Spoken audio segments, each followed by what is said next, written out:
കരൂർ ദുരന്ത ഭൂമിയായി മാറിയിരിക്കുകയാണ്. എന്തായാലും വിഷയത്തിൽ ജുഡീഷ്യൽ അന്വേഷണം പ്രഖ്യാപിച്ചിട്ടുണ്ട്. കേന്ദ്ര ആഭ്യന്തര മന്ത്രാലയം വിഷയത്തിൽ ഇടപെടുന്നുണ്ട്. കേന്ദ്ര സർക്കാർ തമിഴ്നാട് സർക്കാരിൽ നിന്ന് ജുഡീഷ്യൽ അന്വേഷണം പ്രഖ്യാപിച്ച് കൃത്യമായ റിപ്പോർട്ട് സമർപ്പിക്കണമെന്ന് ആവശ്യപ്പെട്ടിട്ടുണ്ട്. അരുൺ ആലത്തൂർ നമ്മുടെ പ്രതിനിധി കരൂരിൽ ഇന്ന് രാവിലെ തന്നെ എത്തിയതാണ്. അവിടെ നിന്നുള്ള ഹൃദയഭേദകമായ കാഴ്ചകൾ, വാർത്തയുടെ കൂടുതൽ അപ്ഡേറ്റ്സ് ഒക്കെ തന്നെ ജനങ്ങളിലേക്ക് എത്തിച്ചുകൊണ്ടിരിക്കുന്നു. ദുരന്ത സമയത്ത് നമ്മൾ അവിടെ കണ്ട കാഴ്ചകൾ, ഒപ്പം തന്നെ ഇന്ന് രാവിലത്തെ കാഴ്ചകളൊക്കെ തന്നെ പ്രേക്ഷകർ കാണുകയാണ് ജനം ടി വിയിലൂടെ. എന്തായാലും 39 പേരുടെ മരണമാണ് സ്ഥിരീകരിച്ചിരിക്കുന്നത്. ഒപ്പം തന്നെ അവിടെ പോസ്റ്റ്മോർട്ടം നടപടികൾ പുരോഗമിക്കുന്നുണ്ട്. അരുൺ ആലത്തൂരിലേക്ക് പോവുകയാണ്. അരുൺ, അവിടെ മരിച്ചവരുടെ പേരുവിവരങ്ങളൊക്കെ ലഭിച്ചിട്ടുണ്ടോ? ഇനിയും ആളുകളെ തിരിച്ചറിയാനുണ്ട് എന്ന് തോന്നുന്നു. എങ്ങനെയാണ് അത് സംബന്ധിച്ചുള്ള വിവരങ്ങളൊക്കെ?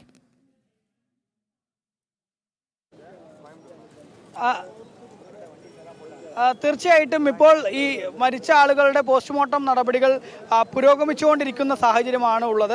മരിച്ചവരിൽ ചിലരെ ഇപ്പോൾ തിരിച്ചറിഞ്ഞിട്ടുണ്ട്. ഒരു കുടുംബത്തിലെ 3 പേരുണ്ട്. ഹേമലത, മക്കളായ സായി, ലക്ഷ്മണ സായി, ജീവ എന്നിവർ മരിച്ചു എന്നുള്ള വിവരം ഇപ്പോൾ പുറത്തു വരുന്നുണ്ട്. അതുപോലെ തന്നെ ആകാശ്, ഗോകുലരി, സൗന്ദര്യ എന്നിങ്ങനെ ഒരു കുടുംബത്തിലെ 2 പേർക്ക് ജീവൻ നഷ്ടമായിട്ടുണ്ട്. 17 പേരുടെ പോസ്റ്റ്മോർട്ടം നടപടികൾ ഇപ്പോൾ പൂർത്തിയായിട്ടുണ്ട് എന്നുള്ളതാണ്. അതേസമയം തന്നെ ഇപ്പോഴും മറ്റ് മുതിർന്ന രാഷ്ട്രീയ പാർട്ടി കക്ഷികളും മറ്റുമൊക്കെ ആ അപകടം നടന്ന സ്ഥലത്തേക്ക് എത്തുന്ന സാഹചര്യം ഉണ്ട് എന്നുള്ളതാണ്. നമുക്ക് ഈ അപകട സമയത്ത് നമ്മുടെ ഈ ഒരു അപകട സ്ഥലത്തുണ്ടായിരുന്ന ഒരു മാധ്യമ പ്രവർത്തകനെ വാക്കുകൾ കൂടെ കേൾക്കാം. ഇദ്ദേഹം തന്തി TV എന്ന തമിഴ് ചാനലിലെ മാധ്യമ പ്രവർത്തകരാണ്. ഇദ്ദേഹം ഈ വിജയുടെ ഈ ഷോ പര്യടനം റിപ്പോർട്ട് ചെയ്യുന്നതിന് വേണ്ടി ഇവിടെ ആ സമയത്ത് ഉണ്ടായിരുന്നതാണ്. இந்த ஷோ ரிப்போர்ட் பண்ணுறது வந்தபோது எந்த மாதிரி இன்சிடென்ட் நீங்கள் பார்த்தீங்க? வணக்கம். நான் வந்து பார்த்தீங்கன்னா 2 நாட்கள் முன்னாடியே நம்ம இங்கே களத்துக்கு வந்துட்டோம். அதாவது விஜய் வந்து நிகழ்ச்சி தொடர்ந்து மக்கள் சந்திப்பு நடத்துறதுனால கோவையில் நான் வந்து மாவட்ட செய்தியாளர் இருக்கேன், கோவை மாவட்டத்தில். இங்கே வந்து பணிக்கு வந்து பார்த்தீங்கன்னா வெள்ளிக்கிழமை நான் வந்துட்டேன். வந்ததுக்கப்புறம் சனிக்கிழமை மக்கள் சந்திப்புங்கிற போது நேற்றைய தினம் காலையில் 6 மணிக்கே நாங்கள் இங்கே ரிப்போர்ட் பண்ணிட்டோம். தந்தி தொலைக்காட்சியில் இங்கே இருக்கக்கூடிய விஜயை சந்திக்கிறதுக்காக கரூரில் இருக்கக்கூடிய நிகழ்ச்சி, அதுக்காக நாங்கள் என்னுடைய ஒளிப்பதிவாளர் 2 பேருமே நாங்கள் காலையில் 6 மணிக்கே வந்துட்டோம். விஜய் வந்து இங்கே மதியம் வந்து 1 மணிலேருந்து மதியம் 2 மணிக்குள்ளே வர்றதுக்கு ஏற்பாடுகள் செய்யப்பட்டிருந்தது. அதுக்காக தான் அனுமதி வாங்கியிருந்தாங்க. ஆனால் விஜய் இந்த இடத்துக்கு வர்றதுக்கு, அதாவது நம்ம இங்கே நிற்கிற இடத்துல தான் வந்து அவர் வந்து நேற்று வந்து பார்த்தீங்கன்னா சரியாக ஒரு 6:40 மணிக்கு, ஈவினிங் 6:40 மணிக்கு இந்த இடத்துக்கு வந்தார். வரப்போதே பார்த்தீங்கன்னா நல்ல கூட்டம், மக்கள் சரியான அதிகம். அவங்க திட்டமிட்டதோட ஏகப்பட்ட மக்கள் வந்து இந்த பகுதிக்கு வந்திருந்தாங்க. இங்கே இந்த 2 பக்கம்தான் வந்து பார்த்தீங்கன்னா கூட்டம் அதிகமானனால அந்த இடைவெளி, அதாவது அந்த இடம் இல்லாத காரணத்தினால பார்த்தீங்கன்னா நிறைய கூட்ட நெரிசல், வெளியே மக்கள் போக வர முடியல. அதனால் நிறைய பேர் வந்து விழுந்து இது பண்ணி கூட்ட நெரிசல் சிக்கி உடனடியாக வெளியும் கூட்டு போக முடியல. பஸ் வந்து இந்த இடத்துல இருந்துச்சு. விஜய் பேசிகிட்டு இருக்காரு. அப்போவே வந்து பார்த்தீங்கன்னா 2 பேர் உயிரிழந்துட்டுன்னு சொல்லிட்டாங்க. உடனடியாக இங்கேருந்து எல்லாத்தையுமே ஹாஸ்பிட்டலுக்கு தூக்கிட்டு போகிறாங்க. ஆப்போசிட்டில் விஜய் பேசிட்டு இருந்த போதே 2 பேருக்கு உயிர் போயிடுச்சு. 2 பேருக்கு உயிர் போயிடுச்சுனாங்க. அவரே வந்து வாட்டர் பாட்டில் பஸ்லேருந்து மேலே க்ரௌடுக்கு வந்து மக்களுக்கு வந்து கொடுத்தாரு. அந்த காட்சிகள் இதாச்சு. அப்புறம் ரொம்ப இதானதுக்கு அப்புறம் அவர் வந்து பேச்சை முடிச்சுக்கிட்டு கிளம்பிட்டாரு. கிளம்புனது பாட்டில் கொடுத்த போதும் ரொம்பவே கூட்டம் இருந்தில்லையா? அந்த வாட்டர் பாட்டில் பிடிக்கிறதுக்கு பஸ் வந்து இங்கே சுமார் 1 கிலோமீட்டர் டிஸ்டன்ஸ் வந்து அவர் வர்றக்கே வந்து பார்த்தீங்கன்னா 1 மணி நேரம். அதாவது இங்கேருந்து, அதாவது 1 கிலோமீட்டர்லேருந்து இந்த பகுதிக்கு வரக்கு 1 மணி நேரம் ஆச்சு. அதுக்கப்புறம் இந்த இடத்துல இருந்து கொஞ்சம் தூரம், அதாவது பாயிண்ட் விஜய் பேசுகிற இடம் இதான் மார்க் பண்ணியிருக்காங்க. ஆடியோ மட்டும் லைட்டு செட்டப் இங்கே தான் பண்ணியிருந்தாங்க. அப்படின்னு இருக்கும்போது அவர் தெளிவாக பேசுறதுக்காக பஸ்ஸை இங்கே நிறுத்தி கனெக்ட் பண்ணுறக்கே 1 ஹவர் லேட் ஆயிடுச்சு. அப்புறம் 7:20க்கு தான் அவர் பேச ஆரம்பிக்கிறாரு. சுமார் ஒரு 15 நிமிஷம் அவர் பேசினார். அவர் அந்த வண்டி வரும்போதே தள்ளுமுள்ள ஆரம்பித்து எல்லா மக்களும் வெளியே கொஞ்சம் கொஞ்சம் போக ஆரம்பிச்சிட்டாங்க. ப்ரீத்திங் இஷ்யூ வர ஆரம்பிச்சிருச்சு. அதுக்கப்புறம் தண்ணி, இங்கே வாட்டர் ஃபெசிலிட்டி எதுவும் இல்லை. உடனடியே வந்து எல்லாருமே வந்து இங்கேருந்து வெளியே போக போக விஜய் இந்த இடத்த விட்டு நகர்ந்த உடனே அந்த உயிரிழப்போட எண்ணிக்கை 10 பேர் வரைக்கும் உயிரிழந்துட்டாங்க. அப்படிங்கிற இங்கே இருக்க பிரைவேட் ஹாஸ்பிட்டலும் சரி, கவர்மெண்ட் ஹாஸ்பிட்டலும் சரி டிக்ளேர் பண்ண ஆரம்பிச்சிட்டாங்க. இங்கே இருக்கக்கூடிய மாவட்ட ஆட்சியர் உடனடியாக அந்த தகவலை தெரிவித்தார். அதுக்கப்புறம் 70 பேருக்கு மேற்பட்ட வந்து பிரைவேட் ஹாஸ்பிட்டல், கவர்மெண்ட் ஹாஸ்பிட்டல் எல்லாமே வந்து ட்ரீட்மெண்ட்டில் வந்து உடனடியே சேர்த்துட்டாங்க. ஆம்புலன்ஸு கூட விஜய் இருக்கும்போது வெளியே போக முடியாமல் ரொம்பவே சிரமப்பட்டுட்டேன். விஜய் பேசிகிட்டு இருக்கும்போதே ஒரு ஆம்புலன்ஸ் ஆப்போசிட்டில் வந்துச்சு. விஜய் அதை வந்து இது பண்ணி அந்த ஆம்புலன்ஸை வழியை ஏற்படுத்தி கொடுங்க. அந்த ஆம்புலன்ஸில் விஜயோட ஸ்டிக்கர், டிவிகேவுடைய ஸ்டிக்கர் இருந்துச்சு. என்ன நம்ம நம்ம ஸ்டிக்கர் இந்த ஆம்புலன்ஸில் இருக்குது, சரி பாதிக்கப்பட்டவங்க இருக்காங்க உடனே வழி ஏற்படுத்திக்கணும்னா அந்த ஆம்புலன்ஸ் ஆப்போசிட் டைரெக்ஷனில் போயிடுச்சு. ஆனால் அதுக்கப்புறம் வந்து இங்கே பாதிப்படைஞ்சவங்க நிறைய பேர் இருக்காங்கன்னு சொல்லி ஆம்புலன்ஸ் டிரைவர்ஸ் மூலயமா தகவல் போயிடுச்சு. அங்கேருந்து எல்லாமே ஒரு 30 ஆம்புலன்ஸ் வரிசையாக வந்து இங்கே இருக்கவங்கள பாதிக்கப்பட்டவங்களை கூட்டு போகிறக்கு வர ஆரம்பிச்சிட்டாங்க. அப்புறம் போலீஸ் வந்து இந்த இடத்த வந்து லைட்டாக தடியடி லத்தி சார்ஜ் பண்ணி க்ரௌடு இது பண்ணி உடனடியாக ஆம்புலன்ஸ் மூலயமா டக்குன்னு எல்லாத்தையுமே வந்து போலீஸ் அந்த அப்புறமா மீடியாஸ் எல்லாமே எங்கே இருந்தீங்க? இங்கே தான் விஜய் பஸ் இருந்துச்சு, நேர் ஆப்போசிட்டில் அந்த பில்டிங்கில் தான் நம்ம எல்லாருமே கேமரா போட்டு ட்ரைபாட் போட்டு அங்கே இது பண்ணோம். நீங்கள் தப்பிச்சு? ஆமாம், நான் வந்து டவுனில் தான் இருந்தேன். நான் ஆப்போசிட்டில் இங்கேருந்து ஒரு 20 மீட்டரில் வெளியே இருந்தேன். ஏன்னா டிக்கெட் நம்ம அனுப்பணும்ல, விஜய் பேசும்போது டிக்கெட் அனுப்பணும், அதனால நான் அங்கே வந்து வெளியே இருந்தேன். உடனடியாக வந்து பார்த்தீங்கன்னா எல்லாருமே சரன்னு கூட்டம் வெளியே ஆரம்பிச்சிருச்சு. அப்போ வந்து ஒரு போலீஸு எல்லா குழந்தைங்களை தூக்கிட்டு ரன் பண்ணதை நம்ம தான் வந்து முதல்ல அந்த வீடியோ எடுத்து உடனே அங்கே ஹாஸ்பிட்டலுக்கு கொண்டு போனோன்னே எமர்ஜென்சி வார்டில் ட்ரீட்மெண்ட் கொடுக்க ஆரம்பிச்சிட்டாங்க. ரொம்ப ஒரு മോശமான സൂഴൽ. ரொம்ப நன்றி. ഏതായാലും ഒരു മാധ്യമപ്രവർത്തകൻ, ഒരു വാർത്ത റിപ്പോർട്ട് ചെയ്ത തമിഴ് ചാനലിലെ മാധ്യമപ്രവർത്തകൻ്റെ വാക്കുകളാണ് കേട്ടത്. അതായത് ഈ മീഡിയാസൊക്കെ ഇവിടെ ഉണ്ടായിരുന്ന ഈ ഒരു ബിൽഡിങ്ങിൻ്റെ മുകളിലായിരുന്നു ഇരുന്നത്. അവരുടെ ക്യാമറയൊക്കെ അതിന് മുകളിലാണ് വെച്ചത്. അതുകൊണ്ട് തന്നെ ഇവരൊക്കെ ആ അപകടത്തിൽ നിന്ന് രക്ഷപ്പെട്ടു എന്നുള്ളതാണ്. മാത്രമല്ല ഈ സംസാരിച്ച വ്യക്തി, അദ്ദേഹത്തിന് ഈ വിജയ് സംസാരിക്കുന്ന വാക്കുകളൊക്കെ അവരുടെ ഡെസ്കിലേക്ക് കൊടുക്കേണ്ടതായിട്ടുള്ളത് കൊണ്ട് തന്നെ മൊബൈലിൻ്റെ റേഞ്ചിന് ഇവിടെ പ്രശ്നമുള്ളത് കൊണ്ട് തന്നെ പരിപാടി നടക്കുന്നതിൻ്റെ കുറച്ച് അപ്പുറത്തായിട്ട് നിന്നിരുന്നത് എന്നുള്ളതാണ്. ഏകദേശം ഒരു 100 മീറ്റർ അപ്പുറത്തായിട്ട് മാറി നിന്നത് കൊണ്ട് തന്നെ ഈ തിക്കിലും തിരക്കിലും പെട്ട് മറ്റ് അപകടങ്ങളിലേക്ക് അവർക്ക് ഉണ്ടായില്ല എന്നുള്ളതാണ് അവർ പറയുന്നത്. ഏതായാലും വളരെ ദാരുണമായ സംഭവമാണ് ഇവിടെ ഉണ്ടായിട്ടുള്ളത് എന്നുള്ളത് യാതൊരു സംശയവുമില്ല. മാത്രമല്ല ഇവരൊക്കെ പറയുന്നത് വെച്ച് നമുക്ക് രാവിലെ മുതൽ തന്നെ ഒരുപാട് ആളുകളായി നമ്മളോട് സംസാരിക്കുന്നു. നാട്ടുകാരായ സാധാരണക്കാരായ ജനങ്ങൾ, ഒപ്പം മാധ്യമപ്രവർത്തകർ, പോലീസ് തുടങ്ങി വിവിധ കോണുകളിൽ, ഈ സമൂഹത്തിൻ്റെ വിവിധ കോണുകളിൽ നിന്നുള്ള ആളുകൾ ഇതിനോടകം തന്നെ നമ്മളോട് സംസാരിച്ചു കഴിഞ്ഞു. അവരൊക്കെ പറയുന്നതിൽ നിന്ന് നമുക്ക് ബോധ്യമാവുന്ന കാര്യങ്ങൾ 2 കാര്യങ്ങളാണ്. ഒന്ന്, എങ്ങനെയാണ് ഇത്തരത്തിൽ വളരെ കൺജസ്റ്റഡായ ഒരു സ്ഥലത്ത് പരിപാടി നടത്തുന്നതിന് വേണ്ടി തമിഴ്നാട് സർക്കാർ, പോലീസ് അനുമതി നൽകിയത് എന്നുള്ളതാണ്. 10,000 പേർ മാത്രം നിൽക്കാവുന്ന ഒരു സ്ഥലം, അല്ലെങ്കിൽ 10,000 പേരെ പരിപാടിയിൽ പങ്കെടുക്കുള്ളൂ എന്ന് TVK പറഞ്ഞുകൊണ്ട് ഈ ഒരു സ്ഥലത്ത് പരിപാടി അവർ സംഘടിപ്പിക്കുന്നു. അതിനുശേഷം ഒരുപാട് ആളുകൾ ഒഴുകിയെത്തുന്ന സാഹചര്യം ഉണ്ടായിരിക്കും. എന്നിട്ടും ആ പോലീസ് ഇത്രയേറെ ആളുകളെ കണ്ടപ്പോഴെങ്കിലും ഇനി വിജയ് ഇവിടേക്ക് വരരുത്, കാരണം അത് മറ്റു ബുദ്ധിമുട്ടുകൾ സൃഷ്ടിക്കുമെന്ന് പറയാമായിരുന്നു. അവിടെയൊന്നും അത്തരത്തിൽ പോലീസിൻ്റെ ഭാഗത്തു നിന്ന് നടപടികൾ ഉണ്ടായില്ല എന്നുള്ളതാണ്. വലിയ വീഴ്ച പോലീസിൻ്റെ ഭാഗത്തു നിന്നുണ്ടായി എന്നുള്ള ആക്ഷേപം ഇവിടെ നിന്ന് വലിയ രീതിയിൽ ഉയരുന്നു. നാട്ടുകാരൊന്നടങ്കം പറയുന്നു, ഇന്ന് വന്ന ഇത്രയേറെ പോലീസുകാർ, നേരത്തെ ADGP ഉൾപ്പെടെ ഇവിടെ എത്തുകയുണ്ടായി, അത്തരത്തിലുള്ള മുതിർന്ന പോലീസ് ഉദ്യോഗസ്ഥർ ഉൾപ്പെടെ ഇന്ന് എത്തിയതുപോലെ ഇന്നലെ എത്തിയിരുന്നെങ്കിൽ ഒരുപാട് പേരുടെ ജീവൻ രക്ഷിക്കാൻ കഴിയുമായിരുന്നില്ലേ എന്നൊരു സ്വാഭാവികമായിട്ടുള്ള ചോദ്യം അവർ ചോദിക്കുന്നു എന്നുള്ളതാണ്. അതേസമയം തന്നെ വിജയുടെ രാഷ്ട്രീയ പാർട്ടിക്ക് ഇവിടെ ഈ ഒരു പരിപാടി സ്ഥലത്ത്, ഇത്തരത്തിലൊരു സ്ഥലത്ത് എങ്ങനെയാണ് ഇവർ അനുമതി നൽകിയത് എന്ന ചോദ്യവും ഉയരുന്ന സാഹചര്യമാണുള്ളത്. രണ്ടാമത്തെ കാര്യം, TVK എന്ന രാഷ്ട്രീയ പാർട്ടിക്കും വിജയ്ക്കും കൃത്യമായിട്ട് അറിയാം തിരുച്ചിറപ്പള്ളിയിലും മറ്റ് സ്ഥലങ്ങളിലുമൊക്കെ, നാമക്കല്ലിൽ ഉൾപ്പെടെ, ഇന്നലെ ആദ്യം പരിപാടി നടന്നത് നാമക്കല്ലിലാണ്, നാമക്കല്ലിലും ഉൾപ്പെടെ പങ്കെടുത്തത് ലക്ഷങ്ങളാണ്.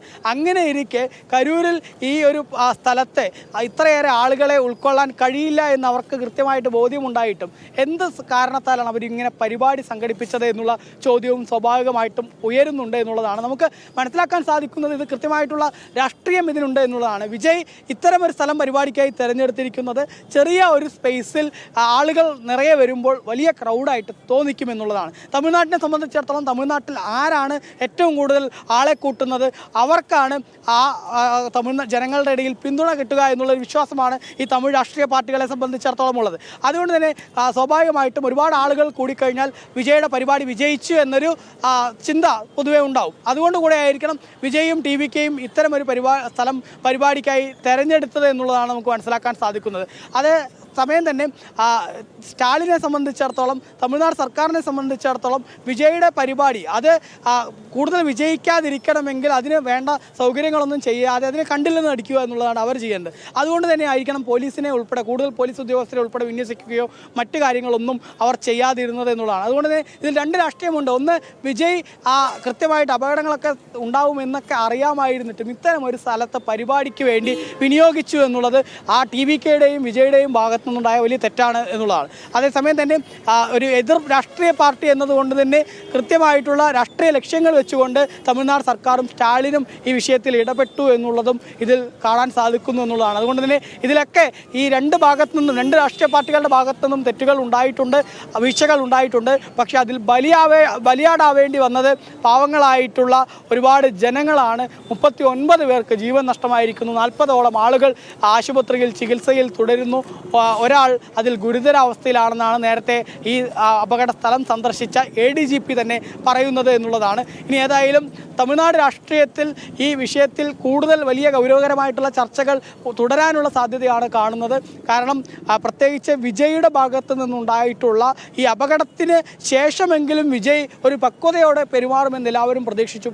പക്ഷേ വിജയ് അങ്ങനെ ഉണ്ടായില്ല. സിനിമകളിലൊക്കെ ധാരാളം ആളുകളെ രക്ഷകനായിട്ട് അവതരിക്കുന്ന വിജയ് ഈ അപകടം നടന്നപ്പോൾ ഇവിടെ നിന്നും പെട്ടെന്ന് പോവുകയായിരുന്നു. അതായത് നേരത്തെ മാധ്യമപ്രവർത്തകൻ പറഞ്ഞത് വിജയ് നിൽക്കുമ്പോൾ തന്നെ നിരവധി ആളുകൾക്ക് ജീവൻ നഷ്ടമായിട്ടുണ്ടായിരുന്നു. അത് കൃത്യമായി അനൗൺസ്മെൻറ്റ് വരെ വന്നു. എന്നിട്ടും വിജയ് അതിലൊന്നും പ്രതികരിക്കാതെ ഇവിടെ നിന്നും കടന്നു കളയുകയായിരുന്നു ചെയ്തത്. തിരുച്ചിയിലെ എയർപോർട്ടിൽ ചെന്ന് അവിടെ നിന്നും മാധ്യമങ്ങൾ ചോദിക്കുന്നു 30ഓളം ആളുകൾ മരിച്ചു എന്നാണ് പറയുന്നത്, എന്താണ് പറയാനുള്ളത്? ഒന്നും മിണ്ടുന്നില്ല. വിജയ് കടന്നു കളയുന്നു. നടൻ വിജയുടെ പാർട്ടിയായ ടിവിക്കെതിരെ പോലീസ് കേസ് എടുത്തിട്ടുണ്ട് എന്നുള്ളതാണ്. 4 വകുപ്പുകൾ ചുമത്തിയാണ് കേസ്. റാലിയുടെ മുഖ്യ സംഘാടകനായ TVKയുടെ കരൂർ വെസ്റ്റ് ജില്ലാ അധ്യക്ഷൻ VP മതിയഴകനെതിരെയാണ് കേസെടുത്തിരിക്കുന്നത്. വകുപ്പുകൾ പരിശോധിച്ചാൽ ഭാരതീയ ന്യായ സംഹിതയിലെ കൊലപാതക ശ്രമം, കൊലപാതകമായി കണക്കാക്കാത്ത കുറ്റകരമായ നരഹത്യ, മനുഷ്യജീവനോ അവരുടെ സുരക്ഷയോ അപകടത്തിലാക്കുന്ന പ്രവൃത്തി, ഒപ്പം തന്നെ അധികൃതർ നൽകിയ ഉത്തരവുകൾ പാലിക്കാതിരിക്കൽ എന്നീ വകുപ്പുകൾ ചുമത്തിയിട്ടുണ്ട്. 109, 110, 125B, 223 വകുപ്പുകൾ പ്രകാരമാണ് കേസെടുത്തിരിക്കുന്നത്. എന്തായാലും കോടതിയുടെ കൃത്യമായ നിർദ്ദേശം ഉണ്ടായിരുന്നു. ഏത് രീതിയിലുള്ള മാനദണ്ഡങ്ങൾ പാലിച്ച് വേണം ഈ പരിപാടി സംഘടിപ്പിക്കാൻ എന്നത്. എന്നിട്ട് ആ മാനദണ്ഡങ്ങളെല്ലാം തന്നെ കാറ്റിൽ പറത്തിക്കൊണ്ട് നടത്തിയ ഒരു പരിപാടിയാണ്. സമീപത്തൊരു മൈതാനം ഉണ്ടായിരുന്നു. പക്ഷേ ആ മൈതാനം ഒഴിവാക്കി ഒരു രാഷ്ട്രീയ പാർട്ടിയുടെ യോഗം അല്ലെങ്കിൽ ഒരു റാലി അത് തങ്ങളുടെ ശക്തി പ്രകടനമാക്കി മാറ്റുകയായിരുന്നു നടൻ വിജയ് ചെയ്തത്. ആ ഒരു ചിന്താഗതിയിൽ നിന്നുണ്ടായ മഹാദുരന്തമാണ് എന്നുള്ളതാണ്. 39 പേരുടെ മരണമാണ് സംഭവിച്ചിരിക്കുന്നത്. നിരവധി പേർ ഇപ്പോഴും ഗുരുതരാവസ്ഥയിൽ ആശുപത്രിയിലാണ്. നമുക്ക് നന്ദഗോപനിലേക്ക് കൂടി പോകാം. നന്ദൻ, കേന്ദ്ര സർക്കാർ ഈ വിഷയത്തിൽ അനുശോചനം അറിയിച്ചിട്ടുണ്ട്. പ്രധാനമന്ത്രി, രാഷ്ട്രപതി, കേന്ദ്ര ആഭ്യന്തര മന്ത്രാലയം ഒക്കെ തന്നെ ഈ വിഷയത്തിൽ അനുശോചനം അറിയിച്ചിട്ടുണ്ട്. എന്ത് സഹായം വേണമെങ്കിലും ചെയ്യാമെന്ന് അറിയിച്ചിട്ടുണ്ട്. ഒപ്പം തന്നെ ഈ വിഷയത്തിൽ റിപ്പോർട്ട് തേടിയിട്ടുണ്ട് കേന്ദ്ര സർക്കാർ എന്നുള്ളതാണ് വിവരങ്ങൾ. ഈ സംഭവം ഉണ്ടായതിന് തൊട്ടു പിന്നാലെ തന്നെ പ്രധാനമന്ത്രി നരേന്ദ്രമോദി ആഭ്യന്തരമന്ത്രി അമിത്ഷായുമായി ഫോണിൽ സംസാരിച്ചിരുന്നു. ശേഷം അമിത്ഷായാണ് തമിഴ്നാട് മുഖ്യമന്ത്രി MK സ്റ്റാലിനും അതേപോലെ തന്നെ തമിഴ്നാട് ഗവർണർ R രവിയുമായി ഫോണിൽ സംസാരിച്ച് സ്ഥിതിഗതികൾ വിലയിരുത്തിയിരുന്നത്. ആ ഒരു സന്ദർഭത്തിൽ കേന്ദ്ര സർക്കാരിന്റെ നിലവിൽ സഹായങ്ങളൊന്നും വേണ്ട എന്നുള്ളതായിരുന്നു പ്രധാനമായും സംസ്ഥാനം അറിയിച്ചിരുന്നത്. നിലവിൽ സ്ഥിതിഗതികൾ ഒക്കെ തന്നെ ശാന്തമായിരുന്നു. ആ സമയത്തേക്ക് പരിക്കേറ്റവരെ മുഴുവൻ ആശുപത്രിയിലേക്ക് മാറ്റിയിരുന്നു എന്നുള്ളതായിരുന്നു തമിഴ്നാട് സർക്കാർ വ്യക്തമാക്കിയിരുന്നത്.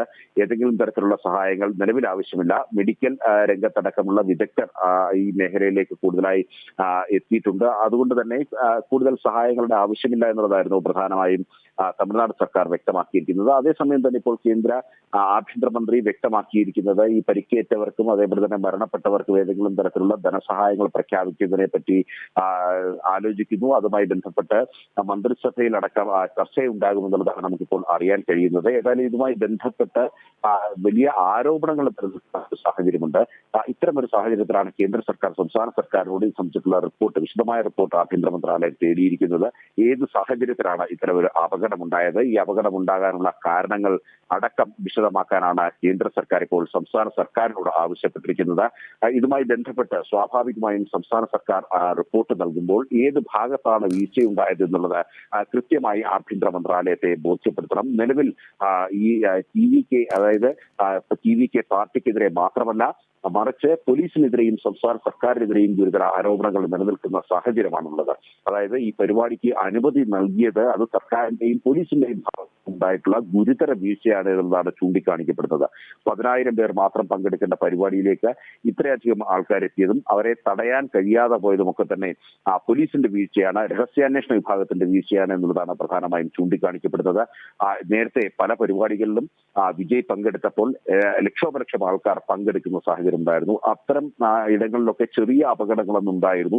എന്നാൽ അതൊക്കെ പൂർണ്ണമായും അവഗണിക്കുന്ന സാഹചര്യം, അത്തരമൊരു അവഗണനയുടെ ഒരു പ്രതിഫലനം കൂടിയാണ് ഈ കരിയിലുണ്ടായ അപകടം എന്നുള്ളതാണ് പ്രധാനമായും ചൂണ്ടിക്കാണിക്കപ്പെടുന്നത്. പ്രത്യേകിച്ച് ഈ സ്ഥലമടക്കം നൽകിയതിൽ ചില വിവാദങ്ങൾ നിലനിൽക്കുന്നു.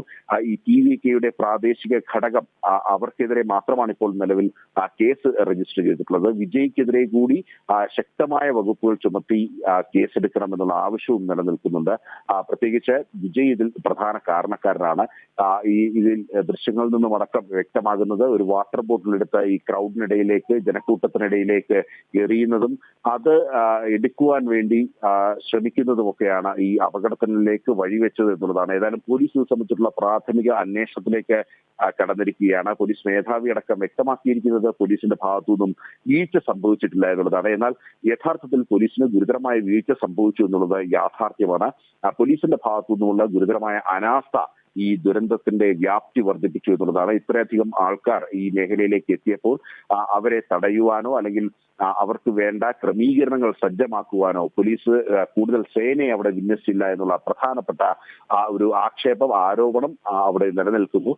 കൂടുതൽ പോലീസിനെ അവിടേക്ക് വിന്യസിച്ച് ഈ ക്രൗഡിനെ കൃത്യമായി നിയന്ത്രിക്കാമായിരുന്നു എന്നുള്ളതാണ് അവിടെ ചൂണ്ടിക്കാണിക്കപ്പെടുന്നത്. എന്നാൽ സംസ്ഥാന സർക്കാരിന്റെ കീഴിലുള്ള പോലീസ് അതിന് തയ്യാറായില്ല. മറിച്ച് TVKക്ക് വിജയ്ക്ക് ആവശ്യമായിട്ടുള്ള എല്ലാ ഘടകങ്ങളും പോലീസ് അടക്കം ഒപ്പിച്ചു നൽകുകയായിരുന്നു എന്നുള്ളതാണ് പ്രധാനമായും ഇവിടെ ചൂണ്ടിക്കാണിക്കപ്പെടുന്നത്. അതായത് ഈ TVK പരിപാടിക്ക് കൂടുതൽ ആൾക്കാരെ സംഘടിപ്പിക്കുവാൻ അവർ സ്വാഭാവികമായും ഈ ഒരു പരിപാടിയിലേക്ക് അവരുടെ നേതാവിനെ വൈകി എത്തിച്ചു. അതായത് വിജയ് ഈ പരിപാടിയിലേക്ക് വൈകി എത്തിയത് കൂടുതൽ ജനസഞ്ചയം അവിടേക്ക് കമ്പടിക്കുവാൻ വേണ്ടിയായിരുന്നു എന്നുള്ളതാണ് ചൂണ്ടിക്കാണിക്കപ്പെടുന്നത്. എന്നാൽ അത്തരം ഒരു സാഹചര്യത്തിൽ എന്തായാലും മഹാദുരന്തമായി പോയി ഇന്നലെ സംഭവിച്ചത് എന്നുള്ളതാണ്. നമുക്ക് ഈ വാർത്തകളിലേക്കൊക്കെ തന്നെ മടങ്ങി